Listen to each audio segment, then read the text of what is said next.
నమస్తే, welcome to great Andhra. మనతో పాటు ఉన్నారు సీనియర్ పొలిటికల్ అనలిస్ట్ జిఆర్ మహర్షి గారు. నమస్తే సార్. నమస్తే చందన గారు. సార్, టీడీపీ నుంచి రెండో జాబితా విడుదలైంది. ఇప్పటికి చాలా జిల్లాల్లో చాలామందిని ఖరారు చేస్తూ వచ్చారు.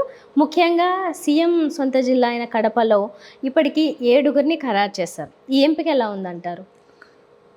10లో మొత్తం రైల్వే కోడూరు, రాజంపేట, బద్వేలు పెండింగ్లో ఉన్నాయి. రైల్వే కోడూరు, బద్వేలు జనసేనకు కేటాయిస్తారు అని ఒక టాక్ నడుస్తూ ఉంది. జనసేనకు కానీ బీజేపీ కానీ కేటాయించవచ్చు. కడప అనేది చాలా టఫ్ జిల్లా. ఎందుకు టఫ్ జిల్లా అంటే లాస్ట్ టైం ఒక్క సీటు కూడా గెలవలేదు టీడీపీ, సింగిల్ సీటు కూడా. 10 సీట్లు వైసీపీకే వచ్చాయి. ఈసారి మరి వైసీపీతో డి అంటే డి అని ఢీకొనేలా ఉండాలి. మరి అభ్యర్థుల ఎంపిక కూడా చంద్రబాబు కొంచెం ఆలోచించే చేశారు. కానీ అంతా కడపలో ఉన్న ప్రత్యేకత ఏంటంటే ఎక్కువ పాత వాళ్ళే ఉంటారు.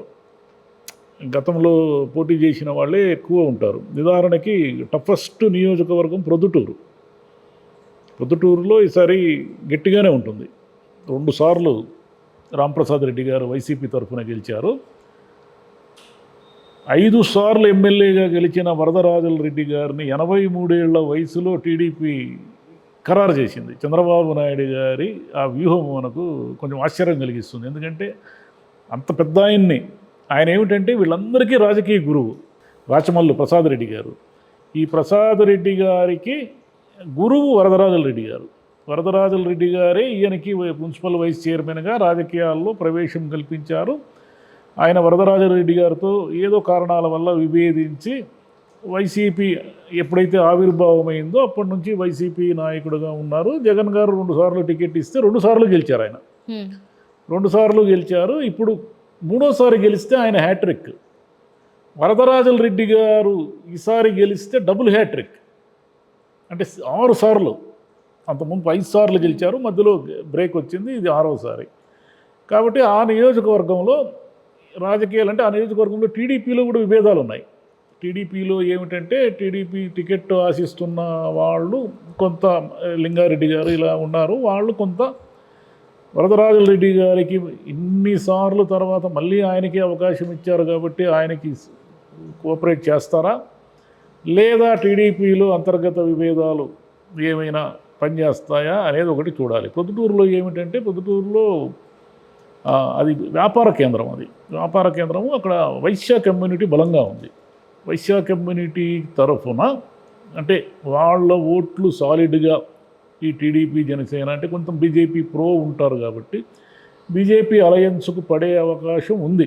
దాంతోపాటు వైశ్య కమ్యూనిటీకి కొంత కోపం కూడా ఉంది వైసీపీ మీద. అంటే ఈ వ్యాపార వ్యవహారాల్లో పన్నులు అవి పెంచి తమని ఎక్కువ వేధిస్తున్నారు, తమని పెద్దగా కరెక్ట్గా చూసుకోవడం లేదు, అంటే ప్రభుత్వం తమ పట్ల కరెక్ట్గా లేదనే ఒక కోపం ఉంది వాళ్ళకి.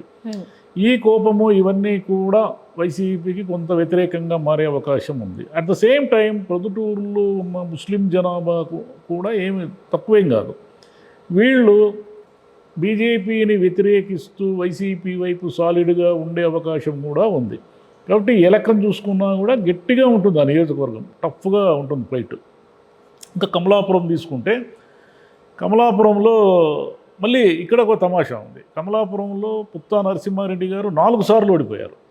4 సార్లు ఓడిపోయిన తర్వాత 5వసారి అతనికే సీట్ ఇస్తారనుకుంటే ఆశ్చర్యకరంగా ఏం జరిగిందంటే వాళ్ళ అబ్బాయికి ఇచ్చారు, చైతన్యకి. నరసింహారెడ్డి గారి అబ్బాయి చైతన్యకి ఇచ్చారు. అక్కడేమో మళ్ళీ పాత ఆయనే అంటే రవీంద్రనాథ్ రెడ్డి గారు, ముఖ్యమంత్రి జగన్ గారి మేనమామ. ఆయన గతంలో 2 సార్లు గెలిచారు. ఈసారి 3వసారి మళ్ళీ పోటీ పడుతున్నారు. మరి చూడాలి ఆయన పరిస్థితి ఏమిటనేది చూడాలి. ఇటు పోతే కడపలో మాధవిరెడ్డి గారికి ఇచ్చారు, శ్రీనివాసులు రెడ్డి గారి వైఫ్ ఆమెకి ఇచ్చారు. మరి అమ్జద్ బాషా వర్సెస్ మాధవిరెడ్డి గారు. అంటే కడపలో కొంచెం ముస్లిం డామినేషన్ జనాభా ఎక్కువ. మరి అది ఎలా వర్కౌట్ అవుతుంది అనేది చూడాలి. అంటే అభ్యర్థులు గట్టివాళ్లే. ఇటు పుత్తా నరసింహారెడ్డి గారు 4 సార్లు ఓడిపోయారు కాబట్టి వాళ్ళ అబ్బాయికి సానుభూతి పనిచేసే అవకాశం ఉంది. వరదరాజుల రెడ్డి గారు ప్రొద్దుటూరులో వచ్చేసరికి ఆయన రాజకీయ భీష్ముడి కింద లెక్క ప్రొద్దుటూరు నియోజకవర్గానికి. మరి ఆయన్ని మళ్ళీ ఈ వయసులో మళ్ళీ గెలిపిస్తారా లేదా అనేది చూడాలి. 2 పోతే కడపలో ఏమిటంటే అమ్జద్ బాషా వర్సెస్ మాధవిరెడ్డి గారు ఉంటారు కాబట్టి అక్కడ కూడా టఫ్గానే ఉంటుంది. అంటే గతంలో వైసీపీకి ఉన్నంత వాకోవర్ ఈసారి ఉండడానికి కొంచెం అవకాశాలు గట్టిగా ఉంటాయి. అంటే ఈజీగా మొత్తం అన్ని సీట్లు గెలుస్తారా లేదా అవన్నీ మనం చెప్పలేం, కానీ తెలుగుదేశం అయితే గట్టిగానే ఉంది ఈసారి. అదేవిధంగా మైదుకూరుకు వచ్చేసరికి రఘురామరెడ్డి గారు 2 సార్లు గెలిచారు వైసీపీ తరఫున. ఇక్కడికి వచ్చేసరికి సుధాకర్ యాదవ్ గారు 2 సార్లు ఓడిపోయారు. సుధాకర్ యాదవ్ గారిని మళ్ళీ ఈసారి ఫీల్డ్లోకి దించారు. ఇక్కడ వచ్చేసరికి రాయచోట్లో వచ్చేసరికి శ్రీకాంత్ రెడ్డి గారు చాలాసార్లు గెలిచారు కాబట్టి ఆయనకి పోటీగా అక్కడ ప్రసాద్ రెడ్డి గారిని, రాంప్రసాద్ రెడ్డి గారిని దించారు. అంటే మాజీ ఆయన కూడా రాజకీయ కుటుంబం నుంచి వచ్చిన వాళ్ళే. అయితే అక్కడ ఒక చిన్న ఇదేమిటంటే రమేష్ రెడ్డి గారు టీడీపీ నుంచి బయటికి వెళ్ళిపోయి వ్యతిరేకించి వైసీపీలో చేరతారనే టాక్. అంటే రమేష్ రెడ్డి గారు అంటే ఆయన వాళ్ళ ఫాదరు సీనియర్ నాయకుడు ఆ నియోజకవర్గంలో, రాజగోపాల్ రెడ్డి గారి కుమారుడు ఆయన మరి బయటికి పోయి ఆయన తిరుగుబాటు వల్ల ఈ టీడీపీకి ఏ మేరకు నష్టం జరుగుతుంది, వైసీపీకి ఏ మేరకు లాభం జరుగుతుంది చూడాలి. అట్లనే జమ్మలమడుగు వచ్చేసరికి ఆదినారాయణ రెడ్డి గారికి ఇచ్చారు, అది బీజేపీ టికెట్. బీజేపీ తరఫున ఆయన పోటీ చేస్తున్నారు. యాక్చువల్గా అయితే ఆయన ఇంతవరకు టీడీపీనే.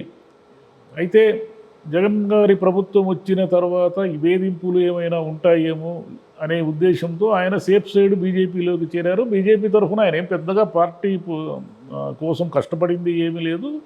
ఇప్పుడు ఏమిటంటే ఈ అలయన్స్లో ఆయన కాలం కలిసి వచ్చింది. ఆయన వచ్చేసి బీజేపీ అభ్యర్థిగా ఉన్నారు. సుధీర్ రెడ్డి గారు పాత ఆయనే మళ్ళీ ఈసారి కూడా పోటీ పడే అవకాశం ఉంది ఇటు వైసీపీ తరఫున. ఇట్లా పులివెందుల్లో ఇంకా తెలియంది ఏముంది, ఎన్నోసార్లు వైఎస్ కుటుంబంతో పోటీ పడిన సతీష్ రెడ్డి గారు వైసీపీలో చేరారు. అదొక విచిత్రమైన పరిణామం. ఎందుకంటే అనేక ఎన్నికల్లో రాజశేఖర రెడ్డి గారితోనూ మిగిలిన జగన్ గారు ఆయన చనిపోయిన తర్వాత ఈయన సతీష్ రెడ్డి గారు పోటీ చేసి ఉన్నట్టుండి ఆయన సడన్గా వైసీపీలో చేరిపోయారు. బీటెక్ రవి గారు ఇది 2వసారి మళ్ళీ పోటీ చేస్తారు. అక్కడ జగన్ వర్సెస్ బీటెక్ రవి నడుస్తుంది రాజకీయం. కాబట్టి కడపలో ఈసారి ఇంకా మిగిలిన 3 సీట్లు వాటి పరిస్థితి ఏమిటనేది కూడా తెలిపోతుంది. 2-3 రోజుల్లో తేలిపోతుంది. ఈ 7 సీట్లలో మాత్రము తెలుగుదేశం అభ్యర్థులు కూడా ఎవరు తీసిపారేదగిన అభ్యర్థులు అయితే కాదు. ఎక్సెప్ట్ ఆయన రాయచోటిలో ఆయన ఏ మేరకు పోటీ ఇస్తాడో మనకు ఐడియా లేదు, కానీ ప్రొద్దుటూరు అయితే గట్టిగానే ఉంటుంది. కమలాపురం కూడా నరసింహారెడ్డి గారి సానుభూతి పని చేస్తే వాళ్ళ అబ్బాయికి కొంత సానుకూలత ఉండేది. ఇక కడపలోకి వచ్చేసరికి ఆమె కొత్త అభ్యర్థి కాబట్టి అక్కడ అంజద్ బాషాకి ఎలా పోటీ ఇస్తారు ఎంత అనేది మనకు తెలియదు. మైదుకూరులో మళ్ళీ పాత అభ్యర్థులే ఉంటారు.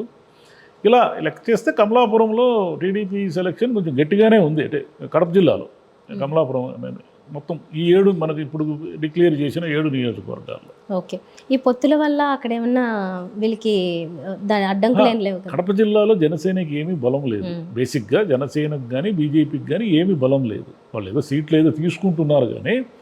అయితే అక్కడ ప్రాబ్లం ఏమిటంటే ఇప్పుడు పవన్ కళ్యాణ్ గారి అభిమానులు ఇలా ఉంటారు.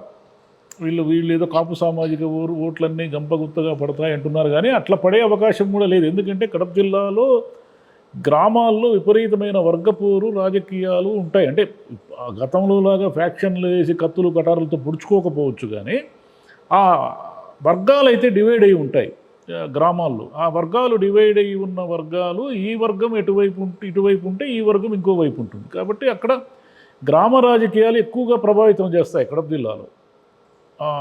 అదొకటి గుర్తుపెట్టుకోవాలంటే ఈ టోటల్ ఇప్పుడు వీళ్ళంతా అలయన్స్ కలిసిపోయారు కాబట్టి వీళ్ళందరూ ఫలానా సామాజిక వర్గం వీళ్ళెంటుంటుంది అని చెప్పడానికి లేదు కడప జిల్లాలో. ముఖ్యంగా టిపికల్ రాజకీయం అది.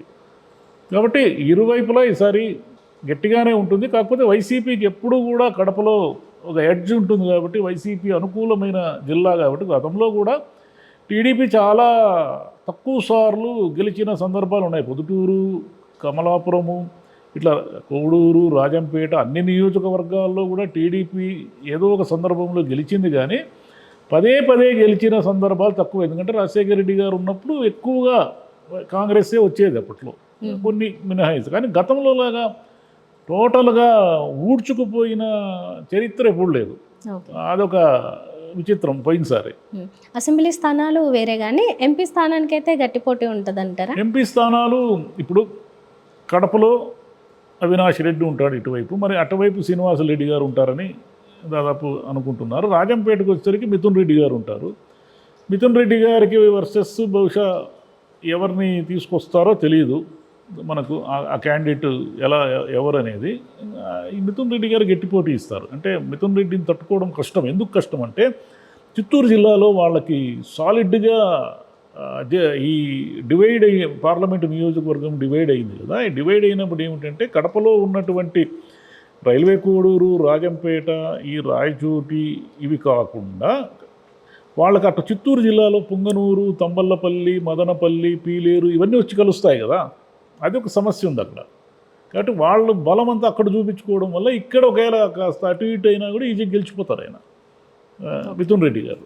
కాబట్టి ఆ 2 సీట్లు టీడీపీకి డౌటే అంటే ఇప్పుడున్న పరిస్థితుల్లో. Right sir. మొత్తానికైతే కడప జిల్లా వరకు అయితే కనుక స్థానాలు నిలబెట్టిన అభ్యర్థులు కొంచెం గట్టి వాళ్ళనే చూస్ చేశారు టీడీపీ గట్టివాళ్ళనే పెట్టింది. అంటే మామూలుగా టీడీపీ తుడిచిపెట్టుకుపోయిన గత నేపథ్యంలో చూస్తే ఈసారి కొంచెం గట్టిగా పోటీ ఇచ్చే అవకాశం అయితే ఉంది. అంటే మరి గాలి ఎటువైపు వీస్తుంది అనేది కూడా ఇంకా మనకు తెలియాలి కదా. ఇప్పుడైతే ఇద్దరు రఫ్ అండ్ టఫ్గానే ఉన్నారు. వీళ్ళు అనుకున్నట్టు జగన్ వ్యతిరేకతతో గెలిచిపోతామనే మూడూ లేదు. ఇటు వైసీపీ వాళ్ళు అనుకున్నట్లు టీడీపీ వాళ్ళు ఈ అలయన్స్ వల్ల మనకేం పెద్ద నష్టమేం లేదు. మనం ఓట్లు చీలిపోవడమో లేదంటే ఒకరికొకరు సహకరించకపోవడమో జరిగి మనం సులభంగా గెలిచిపోతాము అని అనుకుంటే కూడా తప్పేది. ఇప్పుడున్న సినేరియాలో గట్టిగానే ఉంటుంది పోటీ. నేను చెప్పేది కడప జిల్లా వరకు. Okay sir. Right sir. Thank you. Thank you.